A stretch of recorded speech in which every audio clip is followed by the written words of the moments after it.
Hello প্রিয় বন্ধুরা, আশা করব যে তোমরা সবাই প্রত্যেকেই খুব ভালো রয়েছো। তো আজকের এই ভিডিওতে আমরা প্রত্যেক দিনের মতো আজকেও কতগুলো ইম্পর্টেন্ট গুরুত্বপূর্ণ সিডিপি কোশ্চেনের সমাধান করব। আমাদের লক্ষ্য 1000+ সিডিপি সমাধান। তো সেই নিরিখে আজকে আমরা পেডাগজি চ্যাপ্টার 2, পেডাগজি চ্যাপ্টার 1 আমরা গত ভিডিওতে আলোচনা করেছি। তোমরা চাইলে দেখে নিতে পারো চ্যানেল থেকে। আজকের ভিডিওতে পেডাগজি চ্যাপ্টার 2 থেকে আমরা আলোচনা করব। চ্যাপ্টারটা কি রয়েছে? শিক্ষণ ও শিক্ষণ মানে টিচিং, আর শিখন লার্নিং এর মূল প্রক্রিয়া, এটা কমা হবে। শিশুর শিখন কৌশল, শিশুর শিখন কৌশল, সামাজিক কার্যাবলী হিসেবে শিখনের সামাজিক প্রেক্ষাপট। তো এই পেডাগজি চ্যাপ্টারগুলোর সমাধানের মাধ্যমে বা সিডিপিগুলোর সমাধানের মাধ্যমে আমাদের কোন বিষয়গুলোতে কাজে লাগবে? WB primary TET, WB upper primary TET, C TET মানে সেন্ট্রাল টেট যেটা, আর কি এসএলএসটি, যাদের এডুকেশন রয়েছে তাদের অবশ্যই কাজে লাগবে। আর আমার তো এডুকেশন রয়েছে, তো সেই কারণে আমি চাইছি যে এই বিষয়গুলো নিজেরা প্র্যাকটিস করে নিই। তো এই কারণে আমারও প্র্যাকটিস হয়ে যায় এবং অন্য দিক থেকে তোমাদেরও প্র্যাকটিস হয়ে যাবে। তো আমার কাছে উত্তর স্ক্রিপ্ট রয়েছে, অ্যান্সার স্ক্রিপ্টটা। তো আমরা প্রথমে নিজেরা করার চেষ্টা করব, তারপরে উত্তরটা আমরা অ্যান্সার স্ক্রিপ্ট থেকে দেখে নেব। তো বলে রাখি, এই চ্যাপ্টারগুলো আমি আগেও প্র্যাকটিস করেছিলাম, দেখা যাক কতটা কি ঠিক হয় ভুল হয়। তো দেখো, আমরা প্রশ্নটা শুরু করি আলোচনাটা। প্রথম প্রশ্ন যেটা রয়েছে দেখো, নিচের কোনটির মাধ্যমে আত্মশিক্ষণের উপর গুরুত্ব দেওয়া হয়? আত্মশিক্ষণ মানে কি? সেলফ লার্নিংয়ের উপর গুরুত্ব দেওয়া হবে। অপশান এতে শিক্ষণ, অপশান বি নির্দেশনা, সি প্রোগ্রাম শিক্ষণ, ডি কোনোটাই নয়। আত্মশিক্ষণে কোনটা কাজ করবে? মানে তুমি নিজে নিজেই পড়তে পারবে, তো সেখানে কোন জিনিসটা প্রভাব বিস্তার করবে, গুরুত্ব দিতে হবে। প্রোগ্রাম শিক্ষণ নাকি শিক্ষণ, না নির্দেশনা, না কোনোটাই নয়?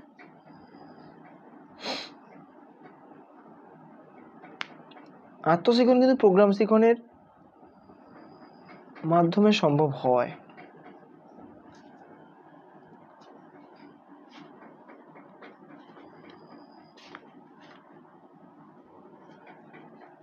এটা প্রোগ্রাম শিক্ষণ করব, ঠিক আছে?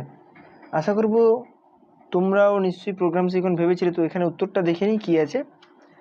উত্তরটা আছে প্রোগ্রাম শিক্ষণ, ঠিক আছে? প্রোগ্রাম শিক্ষণ হবে, কারণ এখানে প্রোগ্রাম শিক্ষণটাকে ছোটো ছোটো করে ভাগ করে দেওয়া হয়। তো সেখানে শিক্ষার্থীরা নিজে পড়ে বুঝতে পারে যে আমার কতটা শিক্ষণ হয়েছে। সেখানে কিছু প্রশ্ন থাকে, উত্তরগুলো দিতে পারে সে নিজে।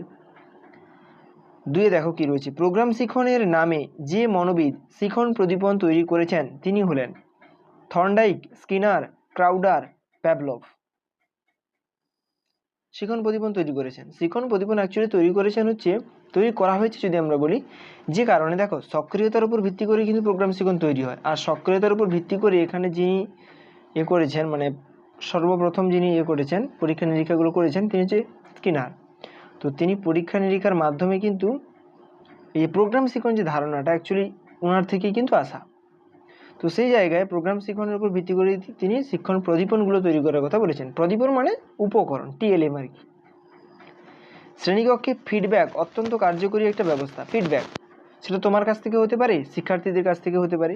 এই পদ্ধতিটি যে বিষয়ের উপর অন্তর্ভুক্ত, এই পদ্ধতিটি যে বিষয়ের অন্তর্ভুক্ত, ভাবো উত্তরটা কি হবে? Feedback, micro teaching, teleconference, program instruction, কোনোটাই নয়। মাইক্রো টিচিং হয়, সেটা অনুশিক্ষণ। Program instruction, teleconference. প্রোগ্রাম ইনস্ট্রাকশনে তো হয়, ফিডব্যাক তো থাকে। মাইক্রো টিচিংয়ে ফিডব্যাক থাকে না, মাইক্রো টিচিংয়ে ফিডব্যাক থাকে। তবে প্রোগ্রাম শিক্ষণে থাকতেই হবে ফিডব্যাক, ঠিক আছে? সেই জায়গায় প্রোগ্রাম শিক্ষণটা করি, দেখা যাক উত্তরটা কী হয়েছে। 3 বি, ঠিক আছে? প্রোগ্রাম শিক্ষণ হবে। হ্যাঁ, আচ্ছা। 4 নম্বর প্রশ্নে রয়েছে দেখো, প্রোগ্রামড ইনস্ট্রাকশন এটা কি ধরনের? Audio visual, teaching machine, teaching strategy, teaching promotes.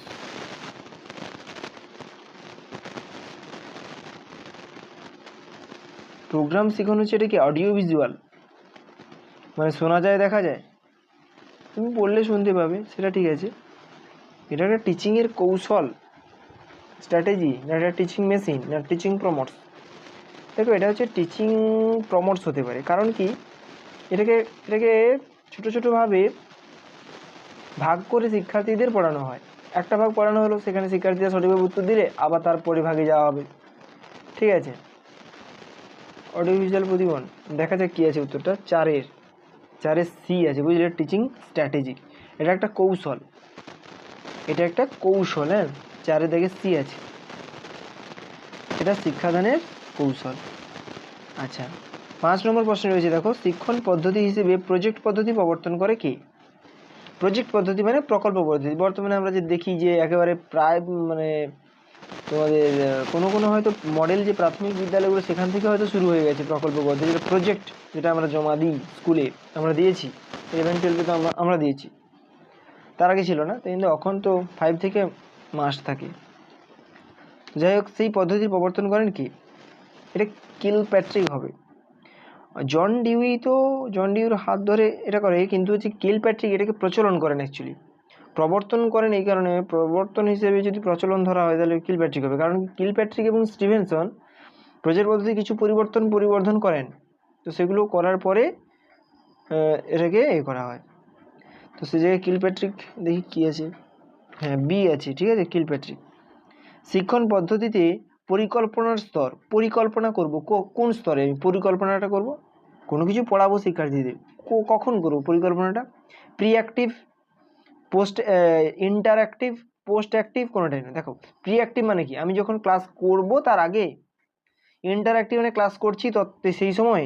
Post active মানে ক্লাস করার পরে। ক্লাস করার পরে কখনই নয়। আর পরিকল্পনা করা মানে তোমাকে আগে থেকে পরিকল্পনা করতে হবে, তাই না? তো সেই জায়গায় প্রি অ্যাক্টিভটাই হবে উত্তর। আশা করবো এই উত্তরটা প্রত্যেকেরই ঠিক হয়েছে। 7 নম্বর প্রশ্নে দেখো কি রয়েছে, পেশাগত দিক থেকে শিক্ষকের প্রধান কাজ। একজন শিক্ষকের পেশা হিসেবে তার টিচিং, তার লার্নিং, যাই হোক, সেটা হচ্ছে প্রধান কাজ কি হবে একজন শিক্ষকের প্রধান কাজ? পরীক্ষা, শিক্ষণ, মূল্যায়ন, শিখন। পরীক্ষা মানে এক্সামিনেশন, যেটা শিখন যেটা হচ্ছে টিচিং। একজন শিক্ষক মানে তার অ্যাকচুয়ালি প্রধান কাজ কি হবে? শিক্ষণ হবে, টিচিং হবে, সেটা তার মূল্যায়ন মানে কাজ। মূল্যায়ন রয়েছে, শিক্ষক সবটাই করবেন, মূল্যায়নও করবেন, শিখনও করবেন। অবশ্যই শিখন করতে হবে, তুমি না শিখলে ছাত্রদের শেখাবে কী করে, তাই না? কিন্তু প্রধান কাজ হচ্ছে তো টিচিং, তাই তো নাকি? 7-এর সি, হ্যাঁ টিচিং হবে। আচ্ছা, 8 নম্বর প্রশ্ন রয়েছে, শিক্ষণ সহায়ক উপকরণ, যেটা টিএলএম, টিচিং লার্নিং ম্যাটেরিয়ালস, এর উদাহরণ, টিএলএম এর উদাহরণ। শিক্ষণ সহায়ক, শিক্ষককে সহায়তা দান করবে। ক্লাব, শিক্ষা প্রতিষ্ঠান, চার্ট ও ম্যাপ, ক্লাব, বই। দেখো, বইও আমি যদি ধরি একটা টিএলএম, ঠিক আছে, কিন্তু বইয়ের থেকে গুরুত্বপূর্ণ কিন্তু চার্ট ও ম্যাপ। বই তো প্রায় থাকে সব স্যারের কাছে, প্রায়। তো চার্ট ম্যাপটা যদি থাকে সঙ্গে, সেটা দিয়ে যদি বোঝানো হয় তাহলে আরও শিক্ষার্থীরা ভালো বুঝতে পারে। তো সেই জায়গায় চার্ট এটা হওয়া স্বাভাবিক। তো দেখা যাক কী আছে, 8-8-এর বি, ঠিক আছে, চার্ট ও ম্যাপ, ঠিক আছে।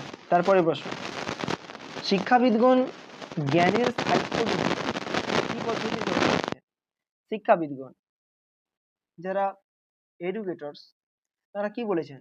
জ্ঞানের স্থায়িত্ব বৃদ্ধি। তুমি দীর্ঘদিন ধরে জ্ঞান মনে রাখবে,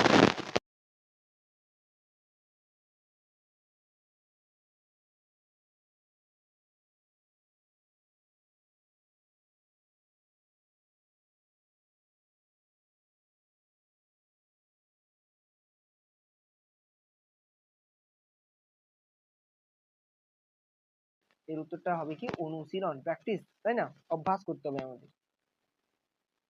10 দাগের প্রশ্ন, আচ্ছা এটা 9 দাগের প্রশ্ন উত্তরটা, হ্যাঁ ঠিক আছে। 10 দাগের প্রশ্নটা দেখো, প্রাথমিক বিদ্যালয়ে আধুনিক শিক্ষা পদ্ধতি, এটা সবার পারা উচিত। আধুনিক শিক্ষা পদ্ধতিটা কেমন হবে অ্যাকচুয়ালি? সমস্যা সমাধানমূলক, বুনিয়াদী শিক্ষা, দার্শনিক, শিশু কেন্দ্রিক। বর্তমান সম্পূর্ণ শিক্ষা ব্যবস্থা হচ্ছে চাইল্ড সেন্ট্রিক, তো সেই জায়গায় হচ্ছে শিশু কেন্দ্রিক হওয়াটাই স্বাভাবিক, তাই না? আমরা যারা পড়াশোনার মধ্যে আছো, এটা আশা করি বুঝতে পেরেছো যে আধুনিক শিক্ষা পদ্ধতি শিশু কেন্দ্রিক শিক্ষাই হবেই। আশা করবো সবাই তোমরা পারবে। আচ্ছা, 10-এর সি, হ্যাঁ 10-এর সি। 11 দাগের প্রশ্ন, শিক্ষণের সফলতা নির্ভর করে। তুমি শিক্ষা শেখাচ্ছ, তুমি টিচিং দিচ্ছ, তার সফলতাটা, তুমি সফল টিচিং করেছো, তুমি বুঝবে কি করে? শিক্ষকের কিসের উপর? পাঠ পরিচালনা, সক্রিয়তা, মনোযোগ, নির্দেশনা দান। এখন যেগুলো হবে না এই জায়গাটা বাদ দিই, নির্দেশনা দান তো হবে না, তুমি তুমি বলে এটা করবে সেটা করবে সেটা করবে, তাহলে তোমার শিখন সফল হয়ে গেল। মনোযোগ, তুমি মনোযোগ দিয়ে ধরো পড়িয়েছো, শিখন সফল হয়ে গেল, মনে হয় তো হবে না। পাঠ পরিচালনা আছে, সক্রিয়তা আছে, কোনটা হবে? বুঝে শিখনের সফলতা নির্ভর করে, আমি টিচার একজন, আমি শেখাচ্ছি, তো সেই সেই শেখানোর সফলতাটা কিসের উপর নির্ভর করে? পাঠটা কিভাবে পরিচালনা করলাম তার উপর, নাকি সক্রিয়তার উপর? সক্রিয়তাটা মনে হয় হবে বেশি বেশি।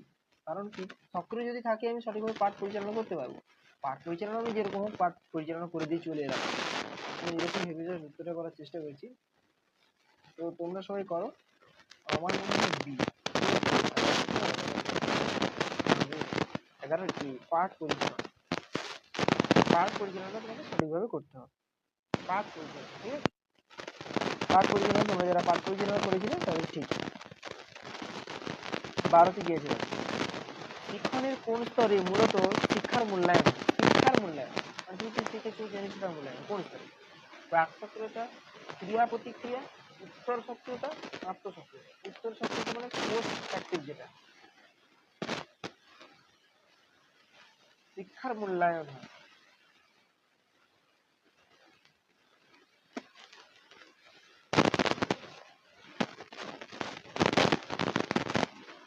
প্রাক সক্রিয়তা কি হবে এটা?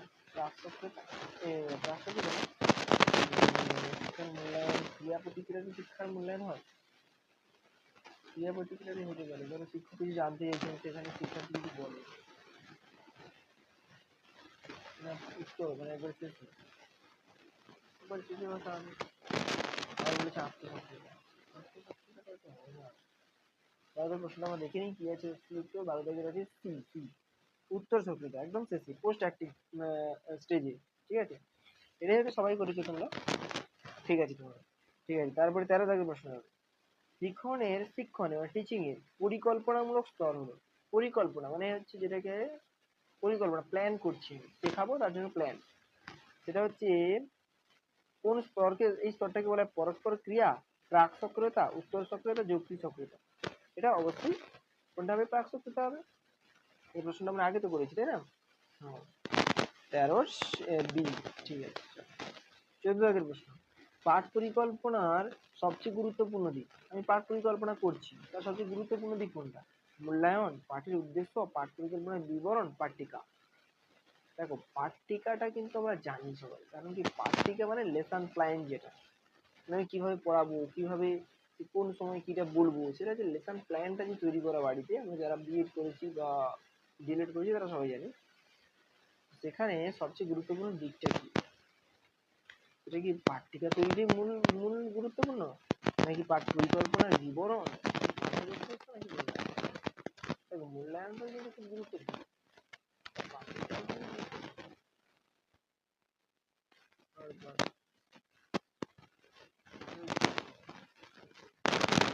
পাঠ পরিকল্পনার উদ্দেশ্যটাও কিন্তু গুরুত্বপূর্ণ, ঠিক আছে, উদ্দেশ্যটাও কিন্তু খুব গুরুত্বপূর্ণ, মানে আমি পড়াচ্ছি তার উদ্দেশ্যহীন ভাবে পড়ে যাবো না।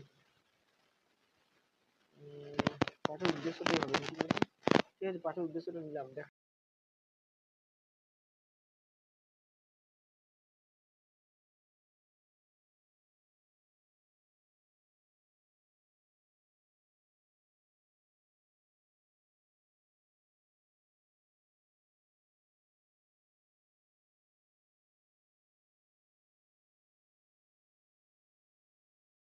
এবার দেখো, বক্তৃতা পদ্ধতির কার্যকরী করার একটা অন্যতম উপায় হলো বক্তৃতা পদ্ধতি, মানে তুমি মুখে বলছো সেটাকে কার্যকরী করবে কিভাবে?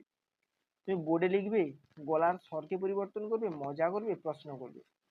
তুমি বলছো, তোমার বলার যে বক্তৃতা পদ্ধতিটা পড়াচ্ছো সেটাকে কার্যকরী হবে, সফল হবে কিভাবে? তুমি জিজ্ঞাসা করবে বক্তৃতার মাধ্যমে, প্রশ্ন করবে শিক্ষার্থীকে, এটা কিন্তু হতে পারে। গলার স্বর পরিবর্তন করে হবে না, তুমি বলতে বলতে নানা রকম গলার স্বর করছো, এটা কিন্তু এটা হবে খুব কম পরিমাণ। মজা করা, বোর্ডে লেখা, এখানে যেগুলো আছে দেখো, বোর্ডে লেখা আছে, মজা করা আছে, গল্পের স্বর পরিবর্তন করা, গলার স্বর পরিবর্তন করা, প্রশ্ন করা, আমার মনে হয় ডিটা হবে, ঠিক আছে। 15 ডি। স্কিনারের তত্ত্ব অনুযায়ী প্রোগ্রাম শিখনে ধনাত্মক প্রবলক দেওয়ার অর্থ হলো, ধনাত্মক প্রবলক দেয়, প্রবলক মানে কি, প্রবলক মানে হচ্ছে রিএনফোর্সমেন্ট, যেটা ঠিক আছে, ধনাত্মক প্রবলক দিচ্ছ মানে তুমি ধরো কোনো একটা শিশুকে শেখার জন্য বলছো যে তুই ভালো করে পড়াশোনা কর, পড়াশোনা করলে একটা ব্যাগ কিনে দেবো সাপোজ, সে জায়গায় সে ভালো করে পড়াশোনা করছে, তো সেই ধনাত্মক প্রবলক দেওয়ার অর্থ হলো কি, শিক্ষার্থীর উত্তরে সাড়া না দেওয়া, শিক্ষার্থীর উত্তরকে সমর্থন করা, তিরস্কার করা, শিক্ষার্থীদের ভুল সংশোধন করা।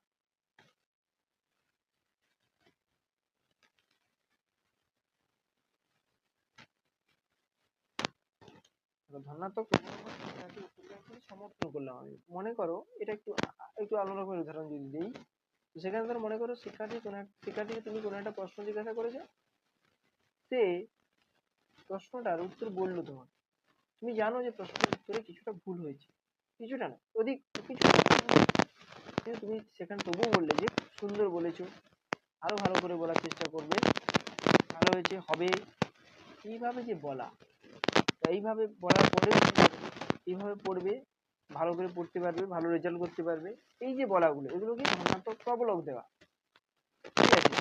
তো এই ধনাত্মক প্রবলক গুলো অ্যাকচুয়ালি আমি কি করলাম, তার উত্তরটাকে সমর্থন করলাম, তাই না, এই জায়গাটা এটা হওয়ার তো কথা, বি, হ্যাঁ ঠিক আছে, বি হবে।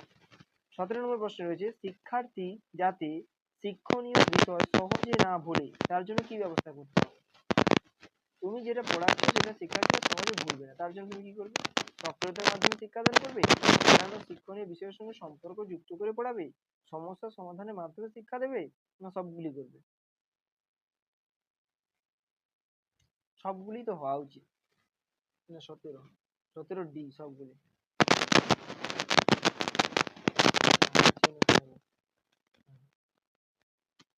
এবার 18 নম্বর প্রশ্ন রয়েছে, শিক্ষকের মূল কাজ হলো শিক্ষার্থীদের ব্যক্তিগত পার্থক্য জানা, উৎসাহ দান করা, ব্যক্তিকে জীবনের সঙ্গে শিক্ষাকে যুক্ত করা, সবগুলি। শিক্ষকের মূল কাজটা কি, ব্যক্তিগত পার্থক্য জানতে হবে তোমাকে, যে তাদের যে ব্যক্তিগত বৈষম্য যেটা রয়েছে, ডিসক্রিমিনেশন, সেলফ ডিসক্রিমিনেশন যেটা, ইন্ডিভিজুয়াল ডিসক্রিমিনেশন যেটা, সেটা তুমি জানবে, আর নাকি উৎসাহ দান করবে শিক্ষার্থীদের, জীবনের সঙ্গে শিক্ষাকে যুক্ত করবে, সবগুলি। এখানে কিন্তু প্রত্যেকটাই হওয়া উচিত। শিক্ষার্থীদের তো অবশ্যই পড়াশোনার জন্য উৎসাহ দিতে হবে, তাদেরকে জীবনের সঙ্গে শিক্ষাকে অবশ্যই যুক্ত করতে হবে, শিক্ষা জীবনের সঙ্গে যুক্ত হবে, বাস্তবতার সঙ্গে যুক্ত হবে, তো সেই জায়গায় সবগুলি হওয়াটাই স্বাভাবিক। কি আছে দেখি, 17 ডি আছে, না 18 ডি আছে, ঠিক আছে। 19, সমস্যা সমাধান শিখনের কয়েকটি স্তর রয়েছে, এই স্তরগুলি ক্রমভাবে বলতে হবে, কিন্তু শিখনের 5টা মানে সমস্যা সমাধানের মাধ্যমে শিখনের 5টা স্তর রয়েছে, ঠিক আছে। তো সেই জায়গায় 5টা স্তরগুলোকে আমরা সাজাতে হবে। দেখো, সমস্যা সমাধানের জন্য যে 5টা স্তর, সেটাকে আমরা যদি সাজাই, সেখানে আমরা কি কি পাবো। প্রথমত তোমাকে কিন্তু সমস্যাটা জানতে হবে যে কি সমস্যা, তোমার সামনে তাহলে একটা সমস্যা এলো, এবার তোমাকে বুঝতে হবে যে সেটা কি অ্যাকচুয়ালি কি ধরনের সমস্যা, তাই না। এরপর কি করবে, তুমি সমস্যাটিকে সমাধান করার জন্য তুমি বিভিন্ন তথ্য সংগ্রহ করবে, তাই না, তথ্য সংগ্রহ করবে তুমি। এবারে কি করবে, সমস্যাটির সমাধান করার চেষ্টা করবে, সমস্যাটির সমাধান করার চেষ্টা করবে, এবং সর্বশেষ কি করবে, তোমার যে ফলাফল সেটা তুমি বিচার করবে, মানে অ্যাকচুয়ালি তুমি যে সমস্যার সমাধান করেছো সেটা সঠিক হয়েছে কিনা, সেটা কার দ্বারা বিচার করবে, যেটা সবাই মিলে বিচার করতে পারো, অথবা শিক্ষকের মাধ্যমে এমকিউর মাধ্যমে। এমকিউ কথার অর্থ কি, এম বলতে কি, যাদের অনেক আরো বেশি জানে, যারা অধিক জানে, ঠিক আছে। এমকিউ হচ্ছে, ওটাকে বলা হয়, ভুলে যাচ্ছি, এমকেও, তো এমকেওটা কি, নলেজেবল আদার্স ছিল, এই মোস্ট নলেজেবল আদার্স সম্ভবত,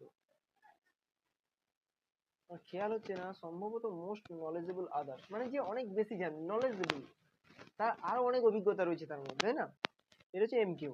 তো তার মাধ্যমে জেনে নিতে হবে। আচ্ছা, সমস্যা সমাধানের জন্য আচ্ছা এখানে তাহলে বলেই, তাহলে এখানে কোনটা হতে পারে, তাহলে প্রথমে কি সমস্যাকে উপলব্ধি করতে হবে, তাই না? 4 নম্বরটা নাকি? 4 নম্বর প্রথমে কিন্তু একেরটাতেই আছে, ভি প্রথমে হবে না কখনো। তুমি কি তথ্য সংগ্রহ করতে লাগবে, এ কখনোই হবে না, 2 নম্বর কখনোই হবে না, সমস্যা নেই, তুমি সমস্যা বিশ্লেষণ করবে কিভাবে? তো সেই জায়গায় কিন্তু এই হবে। আমার দেখো এখানে আমরা কিন্তু প্রশ্ন না জেনেও এই জায়গাগুলো আমরা দেখে জেনে নিলাম যে কোনটা হবে উত্তর। ডি তো হবে না, কারণ এক তো কখনোই হবে না, 2 তো হবে না, কারণ প্রশ্ন নেই, বিশ্লেষণ করবে কাকে? আর ভি তো হবেই না, কারণ তথ্য সংগ্রহ কেন করবে তুমি এমনি এমনি, কখনোই নয়। তাহলে এ হবে। তাহলে প্রথমে তুমি কি করবে, সমস্যাকে উপলব্ধি করবে, তারপর সমস্যাকে বিশ্লেষণ করবে, তারপরে সমস্যা সমাধান সব পূর্বানুমান, তোমার যে পূর্ব অভিজ্ঞতা রয়েছে সেগুলোকে কাজে লাগাবে, তারপরে তথ্য সংগ্রহ করবে। তথ্য সংগ্রহ কেন?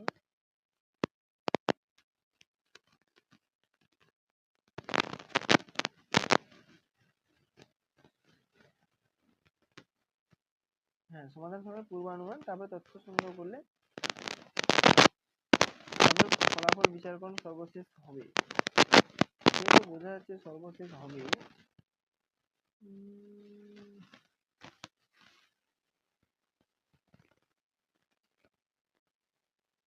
হ্যাঁ, ওটা একই হবে, ঠিক আছে। আচ্ছা, এবারে দেখো 2 নম্বর, সমস্যা সমাধানের প্রথম স্তরের নাম হলো, সমস্যা সমাধানের প্রথম স্তরের নাম কি? সমস্যার উপস্থাপন, উপলব্ধি, ফলাফল বিচার, কোনোটাই নয়। এ এবং বি ঠিক কখনোই নয়, বি তো কখনোই ঠিক হতেই পারে না, তো সেই জায়গায় এটাই হবে উত্তর। 21 নম্বর প্রশ্ন হয়েছে সমস্যা সমাধানের শেষ স্তর, সর্বশেষে, সর্বশেষে কি করবে? তোমার সমস্যাটা ঠিক, তুমি যে সমস্যার সমাধান করলে সেটা ঠিক হয়েছে কিনা দেখবে, সেখানে শিক্ষকের দ্বারা করতে পারো, বা কেউ যে মোস্ট নলেজেবল আদার্স যিনি আছেন তার মাধ্যমে দেখে নিতে পারো, বিচার করে নিতে পারো। সে জায়গায় কি কি রয়েছে, পরিকল্পনার প্রয়োগ, ফলাফল বিচারকরণ, এ এবং বি উভয়, নাকি কোনোটাই নয়? আশা করবো যে এখানে সবাই আমরা বি করেছি, বি হবে তো। 21, আচ্ছা তার আগের কোশ্চেনগুলো কিন্তু দেখা হবে। 19 এর এ ঠিক আছে, 20 এ ঠিক আছে, 21 বি ঠিক আছে। নেক্সট প্রশ্ন, নিচের কোনটি সাহায্যে শিশু শিখতে পারে? একজন শিশু শিখবে, লার্নিং করবে কিভাবে? লার্ন করবে কোনো কিছু শিক্ষণের মাধ্যমে, প্রোগ্রাম নির্দেশনার মাধ্যমে, নির্দেশনা, সবকটি। একজন শিশু শিখতে হলে প্রোগ্রাম নির্দেশনা সাহায্য করবে, নির্দেশনা সাহায্য করবে, সবকটি সাহায্য করবে, শিক্ষণও কিন্তু সাহায্য করবে, টিচিং কিন্তু খুব গুরুত্বপূর্ণ। কোনটির সাথে শিশু শিখতে পারবে? টিচিং এর মাধ্যমে শিশু শিখতে পারবে, আর টিচিংটাই তো সর্বপ্রথম দরকার নাকি? কি আছে দেখি, 22-এরটা, 22-এর কি আছে না, 22-এর ডি, সবগুলোই দরকার, সবগুলোই বলেছে, তোমরা যারা সবগুলো করেছো তোমাদের ঠিক 100% রাইট।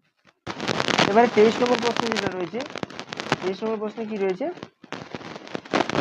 নিচের কোনটি অধিক প্রচলিত শিক্ষণ পদ্ধতি, মানে যে পদ্ধতিটা প্রচলন বেশি পরিমাণে রয়েছে, মানে শিক্ষণ পদ্ধতি মানে আমি ধরো কোনো কিছু শিখবো তার জন্য সবচেয়ে প্রচলিত পদ্ধতি, বক্তৃতা পদ্ধতি, আলোচনা পদ্ধতি, প্রজেক্ট পদ্ধতি, সমস্যা সমাধান পদ্ধতি। এখানে আমাদের আলোচনা মানে এখানে জাস্ট আমরা বলছি আলোচনার জায়গায়, প্রজেক্ট পদ্ধতি কিন্তু অনেক পরে এসছে, তাই না? ফিল প্যাট্রিক যেখানে রয়েছেন, যেখানে স্টিভেনসন রয়েছে, যেখানে জন ডিবি রয়েছে, সমস্যা সমাধান পদ্ধতি কিন্তু পরে এসছে। তুমি ভাবো না তোমাদের টিউশনে তোমাদের যারা আরো আগে যারা ছিল তারা কিভাবে পড়াশোনা করেছে, তাদের শেখাতো কিভাবে, একজন বলতো আর একজন শুনতো, তাহলে সেটা মূলত কি ছিল, বক্তৃতা।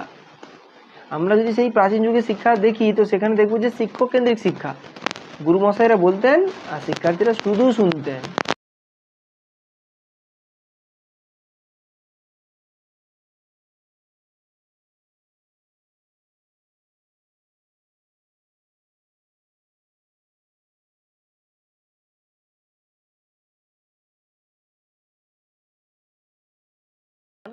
পদ্ধতি অধিক কিসের উপর নির্ভরশীল, শিক্ষকের উপর নির্ভরশীল নাকি শিক্ষার্থীর উপর নির্ভরশীল, সমাজ নির্ভরশীল, চাহিদা নির্ভরশীল? এটা সবার পারা উচিত, তাই না? বক্তৃতা পদ্ধতি কার উপর নির্ভরশীল, বক্তৃতা কে দেবে, শিক্ষক দেবে, তো সেই জায়গায় শিক্ষকের উপর নির্ভরশীল বলাই যায়, দেখা যাক কি হয়। হ্যাঁ, 24-এরও ঠিক আছে। 25-এর দাগে যে প্রশ্ন, নিচের কোনটি শিক্ষণের প্রাচীন পদ্ধতি, একেবারে প্রাচীন বলেছে, প্রাচীন পদ্ধতি, এখানে কিন্তু বক্তৃতা পদ্ধতি রয়েছে, অ্যাকচুয়ালি বক্তৃতা পদ্ধতি হবে। দেখো ডেমনস্ট্রেশন মানে প্রতিপাদন পদ্ধতি কখনোই হবে না, আলোচনা পদ্ধতি তো হবে না, সব করতে হবে না, তো সেই জায়গায় বক্তৃতা পদ্ধতি রয়েছে, বক্তৃতা পদ্ধতি হবে অ্যান্সার, আশা করবো। হ্যাঁ, বুঝেছি।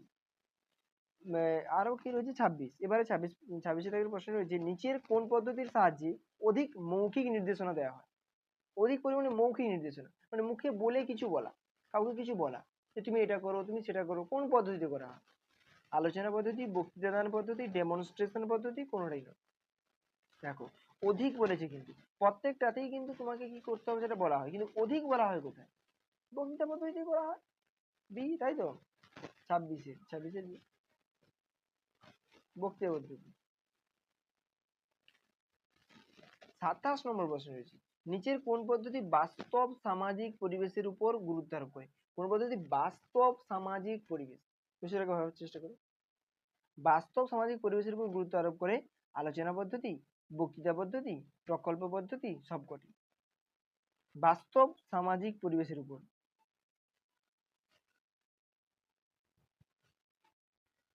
এটা প্রকল্প পদ্ধতি হওয়া উচিত। সামাজিক পরিবেশের কথা বলেছে,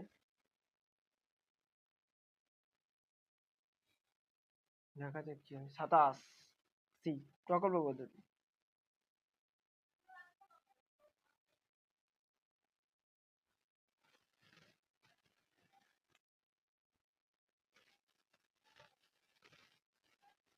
এরপরে রয়েছে দেখো নিচের কোন পদ্ধতি কর্মের মাধ্যমে শিক্ষণের উপর অধিক গুরুত্ব আরোপ করে? কর্মের মাধ্যমে শিক্ষণ কি?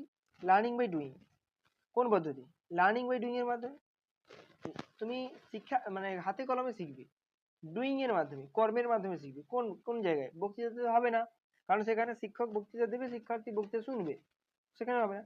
আলোচনাতে তুমি কোনো কিছু নিয়ে আলোচনা করছো, আলোচনার মাধ্যমে সমাধান করলে, তো সেখানে হাতে কলমে বিশেষ কাজ থাকে না, থাকলেও প্রকল্প থেকে কিন্তু কম থাকে। তুমি একটা ফিল্ড স্টাডি করবে কোথাও, ফিল্ড স্টাডি করা মানে তোমাকে সেখানে যেতে হবে, সেই জায়গায় যেতে হবে, সেই জায়গায় মানুষজনের সঙ্গে কথাবার্তা বলতে হবে, কিছু কাজ করতে হলে কাজও করতে হবে, তাহলে সবচেয়ে বেশি কিন্তু প্রকল্প পদ্ধতি কাজ করবে। অ্যাকচুয়ালি কত রয়েছে? কি রয়েছে 28 সি। আচ্ছা 29 দেখো কিলপ্যাট্রিক প্রবর্তিত শিক্ষণ পদ্ধতির নাম। কিলপ্যাট্রিক আমরা এর আগেই জেনেছি, প্রতিপাদন পদ্ধতি নাকি বক্তৃতা পদ্ধতি নাকি আবিষ্কার পদ্ধতি নাকি প্রকল্প পদ্ধতি? অবশ্যই প্রকল্প পদ্ধতি হবে, আমরা আগেই জেনেছি 29 ডি। নিচের কোন পদ্ধতি সমস্যা সমাধান পদ্ধতি রূপান্তরিত? সমস্যা সমাধান পদ্ধতি রূপান্তরিত, সমস্যা সমাধানের ক্ষেত্রে ও রূপান্তরিত হয়েছে আর কি। প্রকল্প পদ্ধতি, বক্তৃতান পদ্ধতি, আবিষ্কার পদ্ধতি, নির্বাচন পদ্ধতি। সমস্যা সমাধান, দেখো আবিষ্কারও হতে পারে আবার প্রকল্প পদ্ধতি সমস্যার সমাধান। প্রকল্প কিন্তু সমস্যার সমাধান করে আবার আবিষ্কারও করে, কোনটা হবে সঠিক অ্যান্সার? প্রকল্প পদ্ধতি হবে নাকি আবিষ্কার হবে?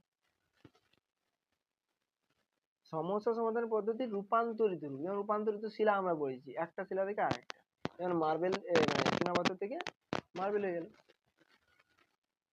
আচ্ছা, তো সেই জায়গায় সমস্যা সমাধান থেকে কোন পদ্ধতি হবে অ্যাকচুয়ালি বলেছে কি? সমস্যা সমাধান দেখো আবিষ্কার বলতে সমস্যা সমাধানের পদ্ধতি কিন্তু আবিষ্কারের সঙ্গে কিছুটা মিলছে, দেখা যাক অ্যাকচুয়ালি এর প্রশ্নের উত্তর কি আছে। 30 এই প্রকল্প পদ্ধতি, তোমরা যারা প্রকল্প করেছো একদম রাইট। 31 দাগে রয়েছে দেখো তাহলে সমস্যা সমাধান পদ্ধতি রূপান্তরিত রূপ, এটা কিন্তু মনে রাখতে হবে আমাদের সবাইকে, প্রকল্প পদ্ধতি। তাহলে সমস্যা সমাধান থেকে প্রকল্প রূপান্তরিত হয়ে গেল, এটা পরিবর্তিত ছিল। আচ্ছা এরপরে কি রয়েছে 31 যেটা নিচের কোনটি শিক্ষণ পদ্ধতি নয়, টিচিং মেথড নয়?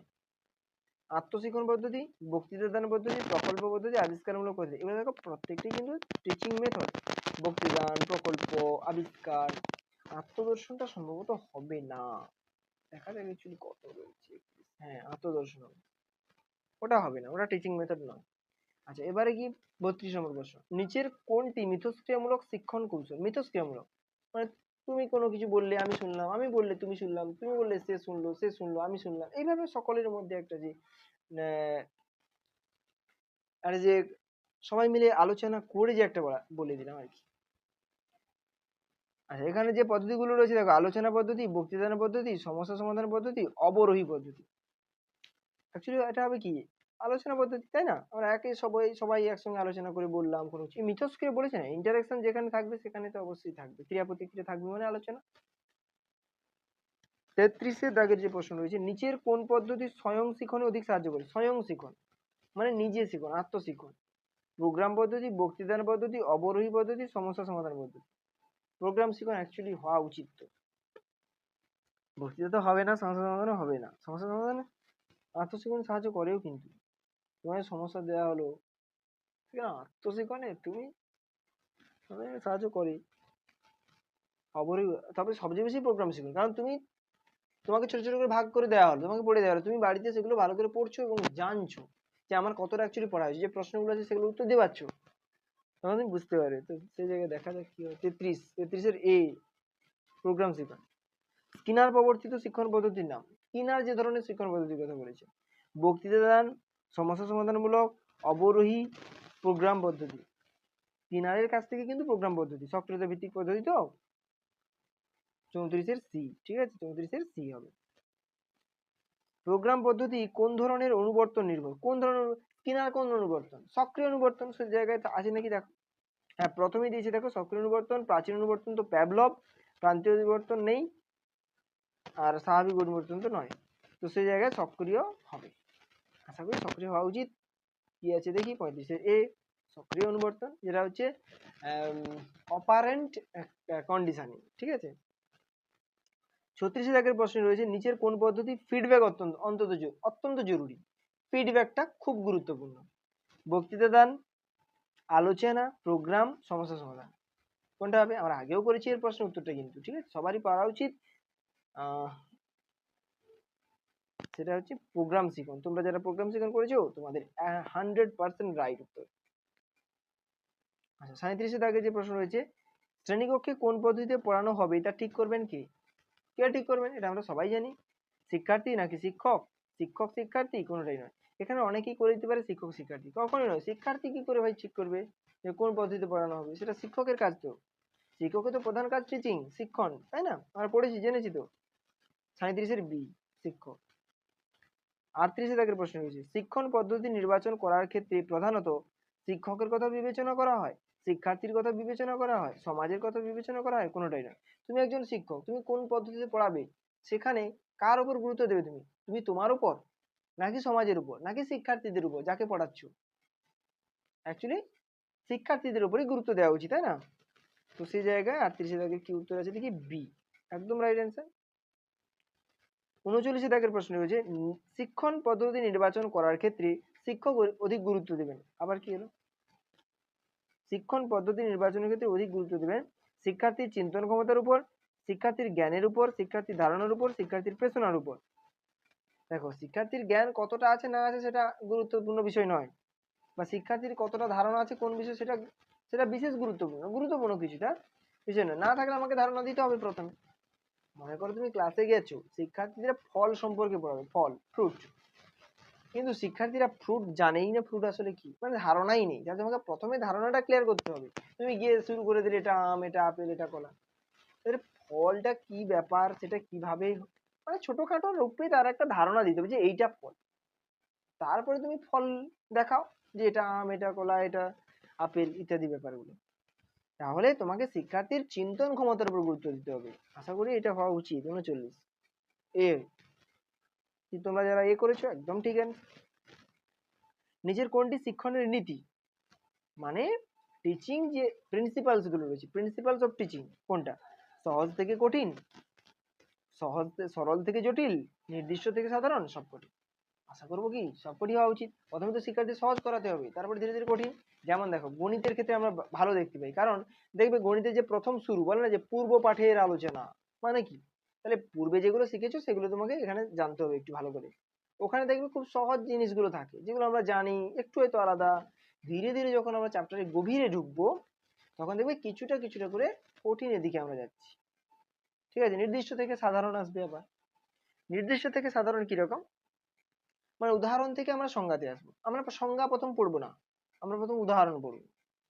ঠিক আছে, যেমন উদাহরণ যদি আমরা দেখি যে সংজ্ঞা কিভাবে পড়বো না, কিন্তু উদাহরণ পড়বো। দেখো, আমরা ধরো পড়ছি, মনে করো অব্যয় পড়ছি, ঠিক আছে, অব্যয় আমরা বাংলায় পড়েছি সবাই।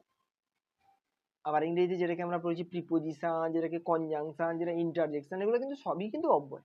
ঠিক আছে, অব্যয়টা আমরা কোনটাকে অব্যয় বলবো? দেখো, আমি ধরো কোনো একটা বাক্য বললাম যে আমি গেলাম আমি গেলাম, তুমি পড়তে বসলে, ঠিক আছে? আচ্ছা, বা ধরো আমি গেলাম, সে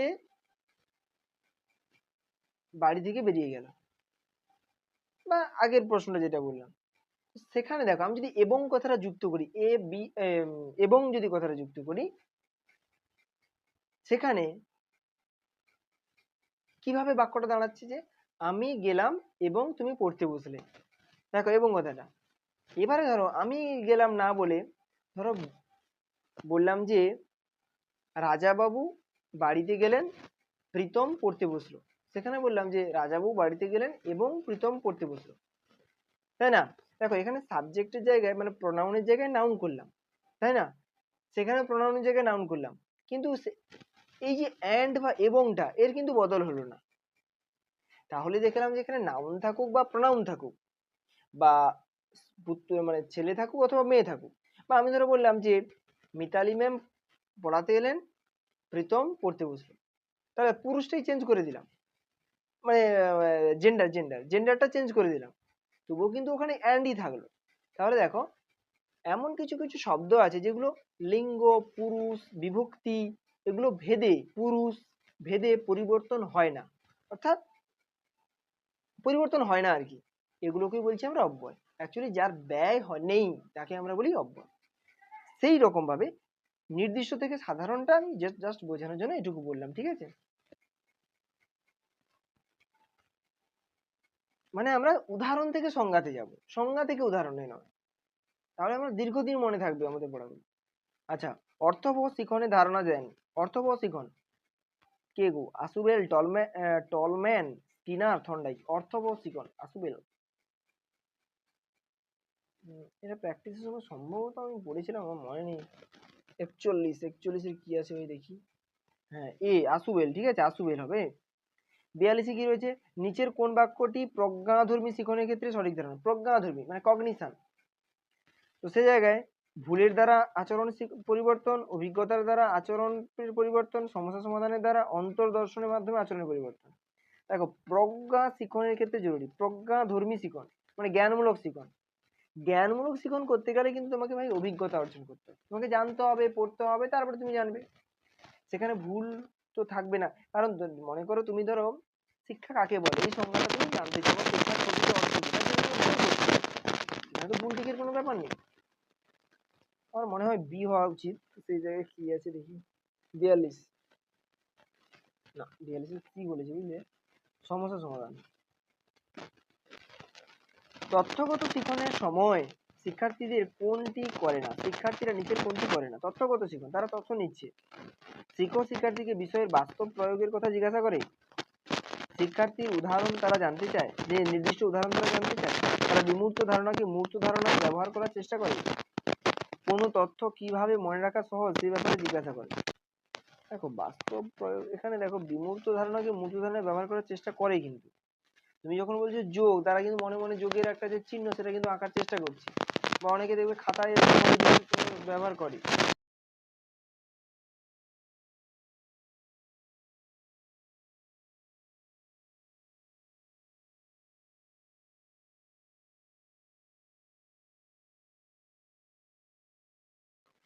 সিডিপি করার সময় তোমরা একটা জিনিস ভাববে যে তুমি যত দোষের দোষী, ঠিক আছে, শেখাতে যাচ্ছ এই জায়গা থেকে আর কি। তাহলে এটা কিন্তু হবে যে শিক্ষার্থীকে বাস্তব প্রয়োগের কথা তারা জিজ্ঞাসা করে। তথ্যগত তো মানে এটা ধরো কোনো একটা তত্ত্ব আমরা আলোচনা করছি, ধরো স্কিনারের তত্ত্ব আমরা আলোচনা করছি, চক্রানুবর্তন তত্ত্ব।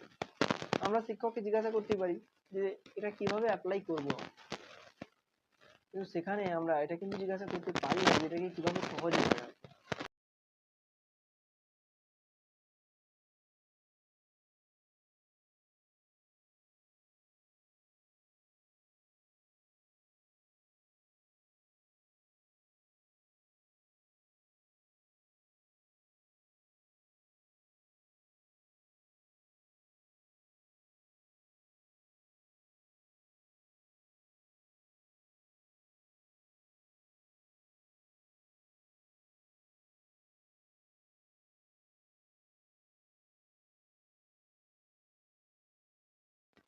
এটাও ঠিক, এটাও ঠিক, কিন্তু এটা দেখি, এটি বলেছে এটি নিয়ন্ত্রিত সুনির্দিষ্ট দক্ষতা পূর্ণভাবে সজ্জিত। অবশ্যই শিক্ষার্থীদের চিন্তন ক্ষমতার উপর ভিত্তি করে কিন্তু এগুলোকে প্রস্তুত করা হয়। আশা করি এটাও ঠিক হবে, কোনোটাই নয় হবে সম্ভবত এর অ্যান্সার। ঠিক আছে, তোমরা ভাবো কি হবে, কোনোটাই নয় হওয়া উচিত। দেখি কি আছে, দেখি ডি ডি, কোনোটাই নয়। হ্যাঁ, শিক্ষকের সবচেয়ে গুরুত্বপূর্ণ কাজ হলো শিক্ষণের কাজকে সাজিয়ে নেওয়া, শ্রেণীকক্ষে বক্তৃতা পরিবেশন করা, শিক্ষার্থীদের যত্ন নেওয়া, শিক্ষার্থীদের মূল্যায়ন করা। শিক্ষকের সবচেয়ে গুরুত্বপূর্ণ কাজ, শ্রেণীকক্ষে বক্তৃতা পরিবেশন করা তো হবে না, শিক্ষার্থীদের যত্ন নেওয়াও হবে, শ্রেণীকক্ষে শিক্ষার্থীদের মূল্যায়ন করাও হবে গুরুত্বপূর্ণ কাজের মধ্যে, এটাও হবে গুরুত্বপূর্ণ। সবচেয়ে গুরুত্বপূর্ণ কোনটা, শিক্ষণের কাজকে সাজিয়ে নেওয়া নাকি শিক্ষার্থীদের যত্ন নেওয়া নাকি শিক্ষার্থীদের মূল্যায়ন করা?